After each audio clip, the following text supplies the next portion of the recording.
Hallo ihr liebe Leid, hier ist wieder der Yankee mit Let's Play Lufia auf Pelzig. Und mit der Errungenschaft der Bombe können wir jetzt auch hier weitergehen. Und wie beim ersten Dungeon kommen wir hier erst später weiter, wo uns ein besonders toller Gegenstand erwartet, wie auch in dem ersten Dungeon. Gut, hier können wir jetzt durch die Froschriege gehen. Ich kümmere mich erstmal um den Babyfrosch. Und die können sich eine kleinere Moskito schnappen. Aber auch interessant, dass Babyfrosch und Moskito Hand in Hand gehen. Normalerweise ist es ja Jäger und sein Futter. Komm schon. Komm schon, du pappischer Frosch. Verdammt doch mal. Wollen die mich verarschen? So. Habe ich bei den Frösche öfter das Gefühl, dass die mich verarschen wollen. Für die paar EP, die sie geben und den Degen. Na egal. Gut. Das war, glaube ich, dort drüber. Aha, da ist noch der Frosch. Ui. Machen wir mal das hier. Will's einfach mal testen. Ah ja, okay, auf fliegende Gegner hat es natürlich keinen Einfluss. Aber wehrt ab, da macht er gut dran. Weil so steckt er weniger Ei. So. Ja klar, hätte ich vielleicht dran denken sollen, dass Bebe bei fliegenden Gegnern nichts bringt. So, da müssen wir noch an einem Knallpferd vorbei. Und als ruffende Wetter. So, jetzt bitte noch was Besonderes. Fumischnack! Sehr schön. Tier hat jetzt auch nochmal Level gekriegt, das ist auch immer gut. Und zack. Jetzt geht hier was auf. Und weiter durch und durch und durch. Ah, da drüber hat sich auch noch was verändert. Bewacht von der Schmerzwürmer. Stirnband gefunden. Alle hopp. Gucken wir mal, wer es tragen kann. Ich glaube mal eher, dass es Tierszeug ist, ne? 52. Hält dir die Haare aus dem Gesicht Kopfbohrer, reduziert die Intelligenz des Gegners nicht. Maxim kann es natürlich nicht tragen, also für Tier was, um ihr Verteidigung ein bisschen zu pushen. So schleichen wir uns von hinten an und machen die Schmerzwürmer platt. Ah, Tier fängt jetzt auch vor Maxim schon an. Fumischlag. Gut, er hat der Richtige getroffen. Dann beenden wir das auch einfach. Zack und zack. Für die 50 Erfahrungspunkte definitiv nicht schlecht und der nächste Gegnerschwadron müsste eigentlich Maxime Level bescheren. Hoffen wir es doch. Es ist leider nur einer. Und zack.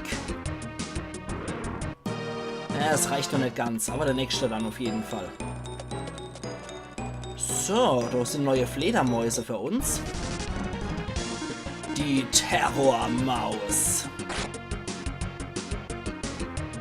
Die können ach so kleine Fledermäuse herbeirufen. Und derzeit greift er nur unser Kapselmonster an und die Fledermaus verzieht sich. Alle hopp. 70 Erfahrungspunkte.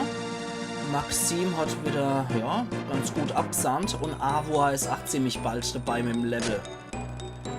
Da können wir auch noch, glaube ich, in optionaler Bereich vordringen. Wir machen zuerst die Terrormäuse noch platt. Nicht, dass der jetzt um Verstärkung ruft hier, der Hansel. Macht er das? Nee. Er attackiert ziemlich stark, unser Kapselmonster. Aber ich denke, das sollten wir durchhaben, bevor Fumi dann flieht. Ja. Sehr gut. Du musst mal den Gegner besiegen dafür. Und dafür dürfen wir hier nochmal speichern. Sehr schön. Perfekt. Wir sind mit aber 979 Gold. Das wollte ich auch mal kurz checken. Und dann geht's hier offiziell weiter. Zack. Und nee, ich ziehe mir übrigens keine Verletzungen zu, wenn ich in dem Bombe-Viereck drin stehe sollte. Beziehungsweise in dem Bombe-Fächer drin stehe sollte. Avoa hat auch maximale KP um 7, 3 Stärke mehr, 2 Beweglichkeit und Intelligenz mehr, 5 mehr Mut und 3 mehr magische Abwehr. Ach, nicht verkehrt. So, komm her. Komm her, du. mutig weiter auf die Terrormäuse, die irgendwie ein komisches blaues Nachthemd tragen. Und Zähne ziehen sie ab. Okay, soll mal recht sein. Tiefers Crit hat ihn nicht gekillt. Aber Maxims normaler Angriff. Gut. Ich muss eigentlich erst sagen, ich finde auch die Dungeons sehr schön gestaltet, obwohl die Elemente eigentlich immer gleich sind, aber anders zusammengewürfelt, finde ich trotzdem, dass die Dungeons eigentlich immer sehr liebevoll gestaltet sind. Das gefällt mir persönlich sehr gut. Immer recht individuell gemacht, obwohl die Elemente, aus denen sich die Dungeons zusammensetzen, eigentlich immer die gleiche sind. Ui, die geben Erfahrungspunkte ohne Ende, die Viecher. Was macht denn das nochmal? Füllt KP um einige Einheiten auf. Okay. Vielleicht sollte ich hier mal hin und wieder ein bisschen zaubern lassen. Ja, gut, dass er abgewehrt hat. Ja, der in die hintere Reihe macht natürlich weniger Schaden. Und du bleibst hoffentlich, Avor. Weil hin und wieder, wenn die Kapselmonster zu viel Schade eingesteckt haben, dann fliehen die mal ganz gern. Ist aber nicht gut. Heil dich mal. So. Sehr schön. Und mit unserer Zornesattacke sollten wir eigentlich auch recht gut haushalten. Weil auch die sehr cool ergänzt werden können. So, Moment, Funke. Mir lässt sie mal ein bisschen zaubern. Gucke, ob sie so ein bisschen mehr Angriff macht und Schade macht. Ja, sieht ganz so aus. Aber wehrt mal wieder ab. So frisst er wenigstens weniger Schade. Okay, da hat sich nicht besonders viel verändert. Die machen wir so platt und die Terrormaus kann Tia platt machen. So, Fumi, der ist für dich. Reicht leider nicht und das Vieh flüchtet. Okay, aber die können, da sie relativ zahlreich sind, die Biester, schon viele Erfahrungspunkte geben. Deswegen Fledermauskämpfe lohnen sich schon. Oh, das war das. Wenn gleiche Farben sich verbinden, werden sie verschwinden. Ach, scheiße, das war das, genau. Warte mal. Die muss ich schieben, die Dinger. Die kann ich nicht heben. Wie war dann das? So. Dann... So. Ach, scheiße, das können wir schon vergessen. Wir haben nur noch zwei... Ups, wir haben nur noch 2 von den Blöcke. Von den blaue, das können wir vergessen. Ja, jetzt wird's interessant, ne? So, so. Dann... so. Und so. Dann können wir ein bisschen wegschieben. Dann können wir hier verbinden. Dann sollten wir... Moment, den schieben wir hoch. Dann können wir nämlich so und so. So und so. Und hier. Und... Moment. Dann machen wir so. Dann den so hier. Dann dort hier. Und weg damit. Okay, Rätsel gelöst. Da haben wir noch einen Büffel als Gegner. Okay, warte mal. Wir machen mal hier Mega-Beben wieder. Einfach mal um zu gucken, wie viel das Rei robbt. Ja, relativ stabil. Der Fumi-Schlag killt noch der zweite. Ja, das sollte hinhauen. Also hin und wieder ist das Mega-Beben schon ganz nützlich. So, so. Und so. Da kommen wir schon hier, wo wir hier wollen. Das ist nicht so gut. Machen wir das lieber so. Ich will noch in einen anderen Raum reingehen, weil das geht, glaube ich, da weiter, wo es weitergehen soll in der Geschichte hier. Und das andere müsste dann ein optionaler Raum gewesen sein, der. Und weg damit. Sehr schön. Tia erwartet auch bald wieder Level und ihr Magie ist durchaus stärker. Deswegen sollten wir auch sie heilen lassen. Mantel gefunden. Ja, geil. Sieht eigentlich aus wie eine Tunika. Aber Tunika ist auch cool. Ich mag Tunika. Wer kann sie tragen? Mantel.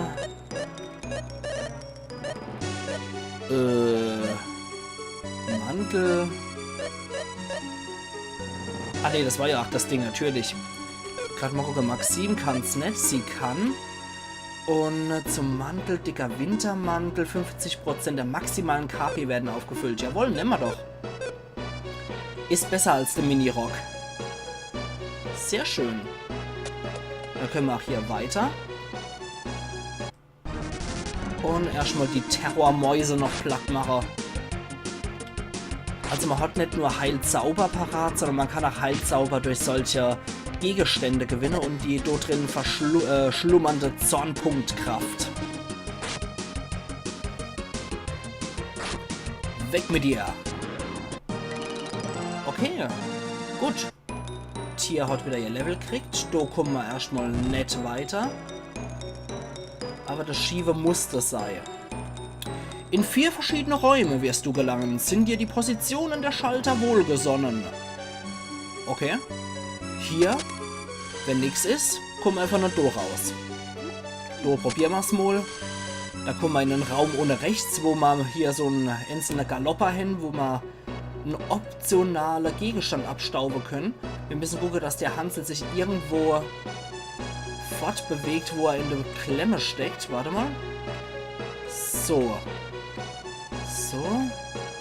So. Ja, Mist. Warte mal.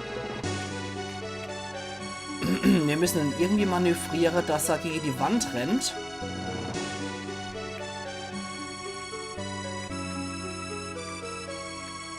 Wie war denn das? So und so? Ich weiß es nicht mehr, wie wir denn da hinkriegen. Aber irgendwie müssen wir das Biest ja auch hinkriegen. Warte mal. Da brauchen wir jetzt, glaube ich, nicht die Bombe. Da bietet sich, glaube ich, der Pfeil ganz gut an. Ja, so bewegt er sich nicht.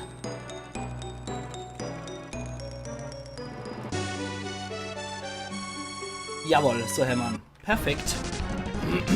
Hat ein bisschen länger gedauert. Aber dieser Biester muss man irgendwie gegen die Wand fahren lassen. Und der Fumischlag macht wieder 32 KP Abzug.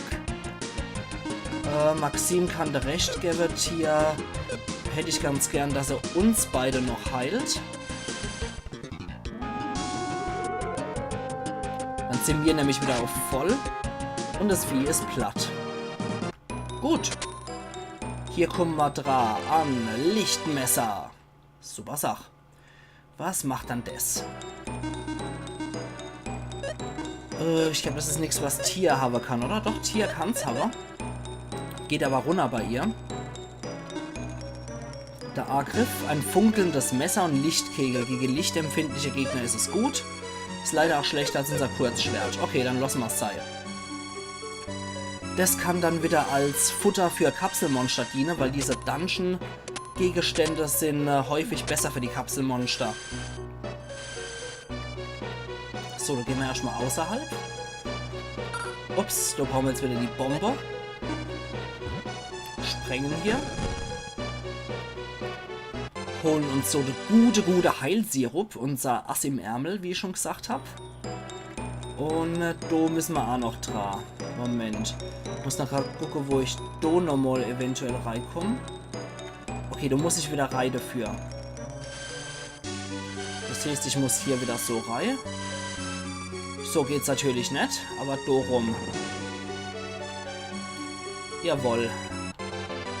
Wunderfrucht gefunden. Das ist was für unseren Fumi, glaube ich.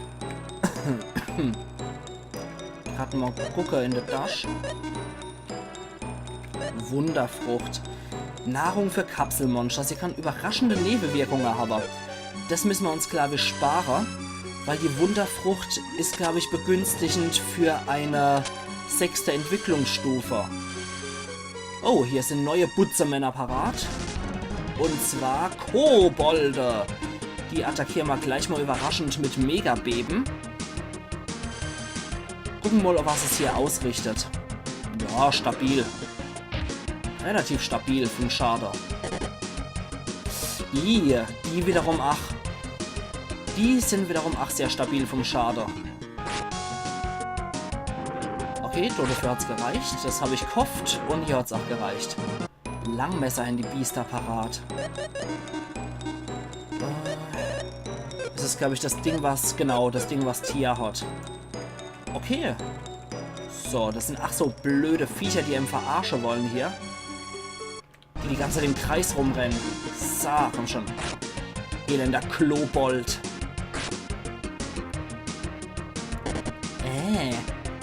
Komm, Fumi, gib ihm dir recht.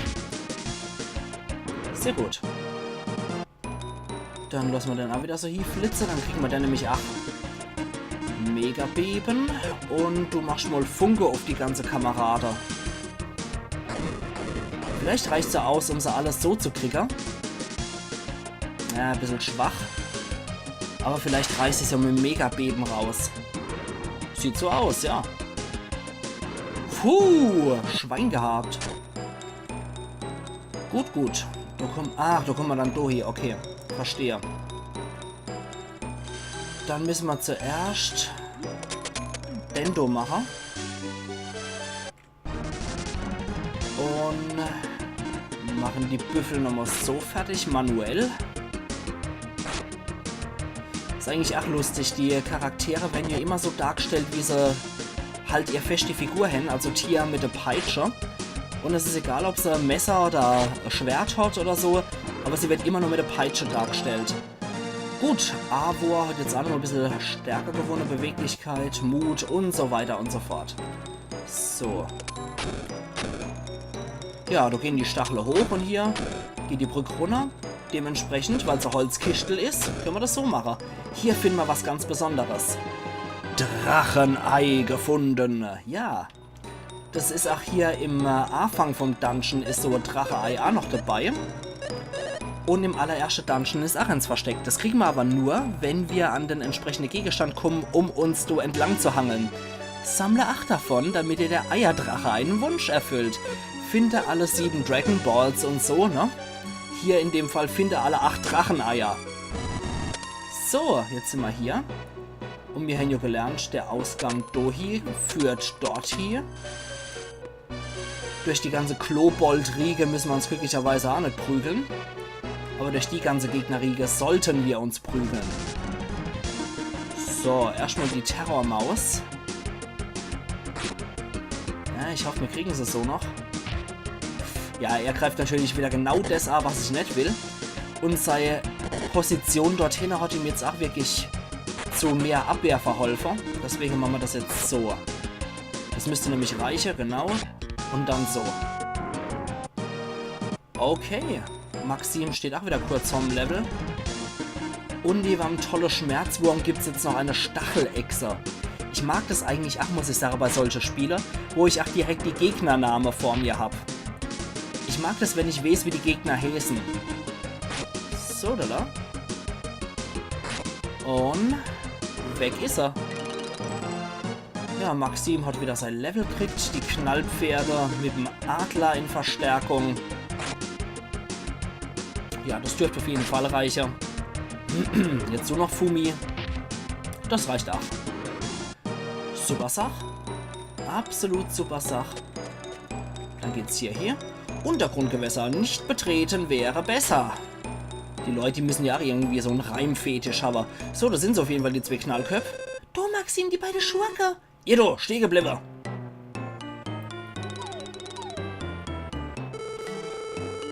Fast hättest du uns gehabt, aber du hättest nicht weiter runterspringen sollen, war du nur. Ha, Überraschung, mit solchen Tricks hast du hier unten wohl nicht gerechnet, was? Was sollen wir jetzt noch machen, Maxim? Seid ihr bereit für eine kleine Dusche? Das Wasser ist bereits unterwegs. Jetzt, Boris. Alles klar, Chef. Also ich glaube, irgendwie die 2 sind geistig nicht so auf der Höhe. Punkt trifft's mal wieder gut. Was für Spinner! Ja. Ich glaube, die 2 wären ganz gern Meisterdiebe, aber irgendwie sind sie geistig nicht so auf der Höhe für sowas. Ja gut, wir gehen mal hier und sammeln mal die Krone ein. Maxim, du die Krone! Die müssen sie verloren haben, als das Wasser sie erwischt hat. Was war sie eine Woche ist? Keine Ahnung, wer weiß, wie weit sie weggespült worden sind. Ob sie wohl verletzt wurden? Die beiden werde ich mal keine Sorge machen. Unkraut vergeht nicht. Sicher, hast recht. Kronerhalter, yay. Geil. Ich würde jetzt noch die 2 Fledermäuse hier besiegen. Und dann würde ich mich eigentlich ganz gern aufmachen durch einen Fluchtzauber raus aus dem Kerker. Weil es soll für heute meine letzte Aufnahme von Lufia sein. Deswegen würde ich ganz gern einen sauberen Abschluss haben, wo ich speichern kann. Deswegen, die Episode wird heute wahrscheinlich ein bisschen länger. Aber ich will einfach nur einen sauberen Abschluss haben für heute, für den Aufnahmetag. Oh, da ist eine Fledermaus relativ mutig hier. Und jetzt ist sie tot. Sehr schön. Und du noch? Weil ich will mich jetzt durch die ganze Gegnerriege nochmal kämpfen. Das würde ich beim anderen Let's Play würde ich das, beim anderen Teil würde ich das vielleicht machen. Wenn ich gerade frisch in einem Dungeon drin bin, beziehungsweise wenn meine Episode im Dungeon aufgehört hat und ich dann sowieso das beenden kann. Weil die Erfahrungspunkte will ich ja durchaus haben, die hängen. Aber wenn wir noch relativ am Anfang sind, kann ich euch ja auch noch zeigen, was das mit dem Flucht ist. Weil das ist schon ziemlich nützlich, muss ich sagen. Gut, wir haben jetzt auch maximal Erfahrungspunkte gesammelt. Und dann zeige ich euch das mal kurz. Flucht. Und wir sind wieder rausgewarpt. Das Kellergewölbe steckt noch voller Gefahr. Wie habe ich denn einen entkommen? Wir haben den Fluchtzauber. Okay, bevor wir jetzt aber zum King Louis hier gehen und ihm seine Krone wieder bringen, würde ich sagen, dass wir gerade ins Dorf gehen und dort speichern. Da können wir nämlich in der nächsten Episode übermäuern. Können wir dem gut... Oh, Mist, wir müssen es machen. Okay, dann muss es halt noch sein. Alla hopp. Im Namen von allen Bewohnern Lunaria spreche ich dir meinen Dank aus. Ich will dich reich belohnen. Was stellst du dir vor? Geld oder Prinzessin habe oder selber König wäre. Wir sind ganz, ganz edel. Komm an mein Herz, so viel Großmut belohne ich gern mit 3000 Gold. Das ist nämlich die beste Option, die man hier treffen kann, wenn man ganz edelmütig ist. Vielen Dank für alles, was du gemacht hast. Mir in die Zeremonie verschoben, um Diebe gezwungen die Chance zu geben. Sie finden erst statt, wenn alles sicher ist.